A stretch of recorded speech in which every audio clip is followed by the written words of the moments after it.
नमस्कार साथियों, आपने ये तो सुना ही होगा, स्वाद सुगंध का राजा बादशाह मसाला। और आपने ये भी सुना होगा, असली मसाले सच सच MDH। और ये जो हमारे भारतीय मसाले हैं, ये बहुत ही दुनिया भर में फेमस माने जाते हैं। और भारत सबसे बड़ा प्रोड्यूसर है, सबसे बड़ा एक्सपोर्टर है, सबसे बड़ा कंज्यूमर है स्पाइसेस का। पिछले साल जो हमारा फाइनेंशियल ईयर था 2023-24 का, हमने 32,000 करोड़ रुपए का स्पाइसेस पूरी दुनिया भर में एक्सपोर्ट किया।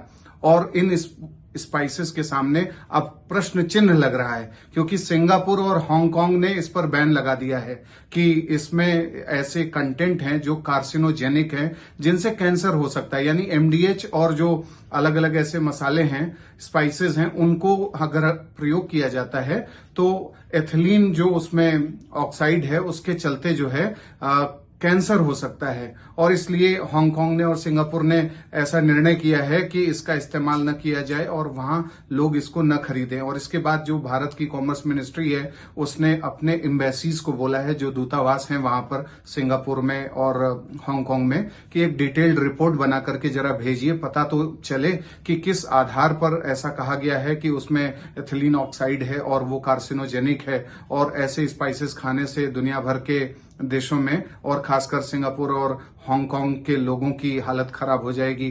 तो ये जो फाइटो सैनिटरी और सैनिटरी कंसर्न्स हैं साथियों, यहां पर मैं एक बात बता दूं आपको कि WTO का एक नॉर्म है कि जब भी ट्रेड किया जाता है, चूंकि ये ट्रेड का मामला है, हम कुछ बेच रहे हैं, एक्सपोर्ट कर रहे हैं, हमारे स्पाइसेस हम ट्रेड के रूप में उन्हें दे रहे हैं। तो जब भी ट्रेड किया जाता है तो ट्रेड के कॉन्टेक्स्ट में ये देखा जाता है कि ह्यूमन हेल्थ न प्रभावित हो और साथ साथ प्लांट हेल्थ भी न प्रभावित हो और एनिमल हेल्थ भी प्रभावित न हो। इसके लिए सैनिटरी और फाइटो सैनिटरी मेजर्स, ये उपाय WTO के तहत किए जाते हैं। जो सैनिटरी मेजर्स होते हैं, उनका ये मतलब होता है कि ह्यूमन हेल्थ पर जो चीजें प्रभाव डाल सकती हैं, जैसे कि अभी ये कहा गया कि इसमें एथिलीन ऑक्साइड है और इसके चलते कैंसर हो सकता है। और वहीं दूसरी तरफ हम और भी उदाहरण देख सकते हैं, जैसे जब भारत ने टर्की को गेहूं भेजा तो उसमें यह हुआ कि उसमें उसको खा करके रुबेला सिंड्रोम हो सकता है, रुबेला मीजल सिंड्रोम से ग्रसित हो सकते हैं लोग, तो वहां पर मना किया गया था। और इसी तरीके से अल्फांसो जो मैंगो है, उसमें भी बोला गया कि पेस्टिसाइड वगैरह हैं, यूरोपियन कंट्रीज ने भारत को मना कर दिया। तो जब ऐसा ह्यूमन हेल्थ प्रभावित होता है इन सब तत्वों से, तो उससे बचने के लिए जो उपाय किए जाते हैं उन्हें हम सैनिटरी मेजर्स कहते हैं। और जब प्लांट जो प्लांट का प्रोटेक्शन करना होता है, उस कॉन्टेक्स्ट में जब कोई कार्यवाही की जाती है तो उसे हम फाइटो सैनिटरी मेजर्स कहते हैं। तो ये जो कंसर्न्स हैं, ये केवल भारत या और भी जो देश हैं उनके ही नहीं हैं।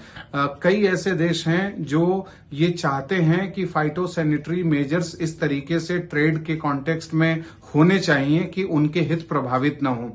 हाल के समय में रशिया ने कहा है कि पाकिस्तान से जो वो राइस का इंपोर्ट करता है, तो उसने अपना फाइटो सैनिटरी कंसर्न्स शो किया है कि इससे उसका जो प्लांट वगैरह है, जो वनस्पतियां हैं, उस पर किस तरीके से निगेटिव इम्पैक्ट पड़ सकता है, उसको कंसीडर करने के बाद ही वो इंपोर्ट करेगा।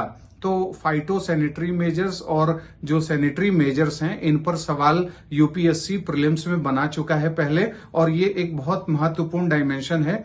इसे हम नॉन टैरिफ बैरियर के रूप में भी देखते हैं। साथियों, जब भी व्यापार होता है, दो देश व्यापार करते हैं, तो एक अवरोध, जब व्यापारिक अवरोध कोई दूसरा देश किसी दूसरे देश के समक्ष पैदा करता है, तो एक होता है टैरिफ बैरियर। टैरिफ बैरियर का मतलब होता है इंपोर्ट ड्यूटी बढ़ा दी जाए, कस्टम ड्यूटी बढ़ा दी जाए, कोई लेवी लगा दिया जाए। और इस तरीके से चीजों को जब किया जाता है तो व्यापारिक अवरोध जब पेश होता है तो उसे हम टैरिफ बैरियर बोलते हैं।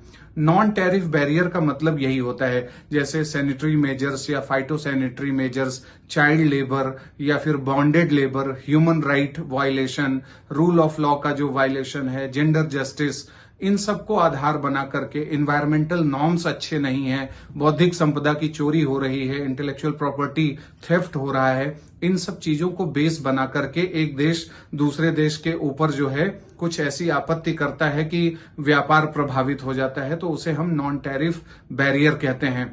तो यहां पर यही चीज दिख रही है कि सिंगापुर और हांगकांग में एवरेस्ट और एमडीएच मसालों को इस तरीके से पोर्ट्रे किया जा रहा है कि यहां जो है कैंसरकारी हैं, इसमें ऐसे जो परमिसिबल जो लिमिट होती हैं उससे ज्यादा ऐसे पेस्टिसाइड्स का इसमें कंटेंट है, तो उसके चलते इस पर क्वेश्चन मार्क लगाया गया है। अब भारत की जिम्मेदारी बनती है कि भारत इसको रूल आउट करे, या भारत को ये भी देखना चाहिए कि पता तो करे क्या वाकई में ऐसा तो नहीं है। ऐसी बात नहीं है कि भारत को पूरा एक तरफा जो है चीजों को रूल आउट करना चाहिए। जब भी ऐसे क्वेश्चन मार्क उठाए जाते हैं तो हमारा उद्देश्य केवल किसी भी देश को उसके तर्क को काटना ही नहीं होना चाहिए। हमें ये चेक करना चाहिए कि क्या वाकई में ऐसी कोई एलिमेंट तो नहीं है, क्योंकि इस बात से कोई इस बात को नजरअंदाज नहीं कर सकता या इसे खारिज नहीं कर सकता कि फूड अडल्ट्रेशन कितना है हमारे देश में। अलग अलग जो हमारे फूड प्रोडक्ट्स हैं उसमें कितना ज्यादा मिलावट है, कितना ज्यादा फूड अडल्ट्रेशन की चीजें हो रही हैं। तो इसलिए जब हम बेहतर तरीके से फूड सेफ्टी नॉर्म्स को लेकर के चलेंगे तो ग्लोबल लेवल पे हमारे जो प्रोडक्ट्स हैं उसकी क्वालिटी भी बढ़ेगी, वो ज्यादा कॉम्पिटिटिव होंगे, उनकी डिमांड भी ज्यादा बढ़ेगी। तो पॉजिटिव सेंस में भी इन सब चीजों को लेना आवश्यक है, और भारत ने कई अवसरों पर लिया भी है इन सब बातों को पॉजिटिव वे में, क्योंकि भारत केवल निगेट करना नहीं जानता। भारत कोशिश करता है कि वो चीजों को करेक्ट करे, रेक्टिफाई करे।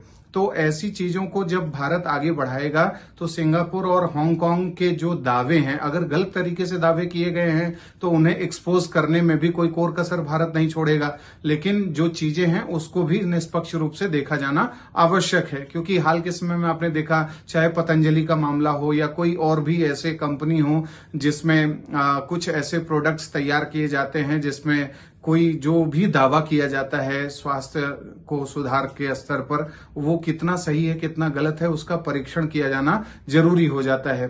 तो साथियों, जिस तरीके से ये पूरा प्रकरण बढ़ा है और इस प्रकरण में भारत के फूड सेफ्टी नॉर्म्स को लेकर के क्वेश्चन मार्क्स उठे हैं, ऐसे में भारत को पॉजिटिव एक्शंस लेकर के पूरी दुनिया को एक मैसेज देना चाहिए कि नहीं, भारत का जो सिस्टम है, भारत का जो फूड एक्सपोर्ट है, एग्रीकल्चरल प्रोडक्ट का जो भी एक्सपोर्ट है, उसमें ऐसी कोई समस्या नहीं है, उससे ह्यूमन हेल्थ को प्रभाव नहीं पड़ेगा या प्लांट्स के हेल्थ पर प्रभाव नहीं पड़ेगा। इन सबको इंश्योर करने के लिए भारत को पूरे विश्व समुदाय को फेथ में लेने की जरूरत है। साथियों, आपका क्या विचार है? क्या आपको लगता है कि जो एवरेस्ट और ऐसे मसाले हैं, स्पाइसेस हैं, उसमें ऐसा एलिमेंट्स हो सकता है जिससे नुकसान पहुंच सकता है मानव स्वास्थ्य को, या फिर ये बिल्कुल भारत के खिलाफ एक कॉन्स्पिरेसी करने जैसी स्थिति है? कई बार ऐसा देखा गया है कि चीन के द्वारा फेक दवाइयां जो है बेची जाती हैं। बांग्लादेश में भी केस आया था, नेपाल में चीन ने ऐसा काम किया और उसे खा करके